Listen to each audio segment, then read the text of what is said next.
مساء الخير عليكم أحلى متابعين في الدنيا. زي ما وعدتكم النهاردة هنعمل مع بعض العيش بطريقة سهلة واقتصادية جدا.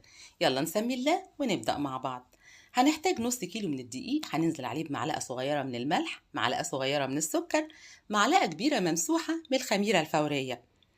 كمان هنحتاج لمج صغير من الزيت. هننزل عليهم بكوباية من المية والمية بتاعتنا دافية. علبة كبيرة من الزبادي. وهنبتدي نخلط كل المكونات بتاعتنا ونعجنها مش أقل من 3 دقايق لحد ما توصل معانا للقوام اللي انتوا شايفينه ده. قوام ناعم لكن قوام ما بيلزقش. زي ما انتوا شايفين انا حاولت اختبر العجينة بتاعتي واتأكد انها ما بتلزقش.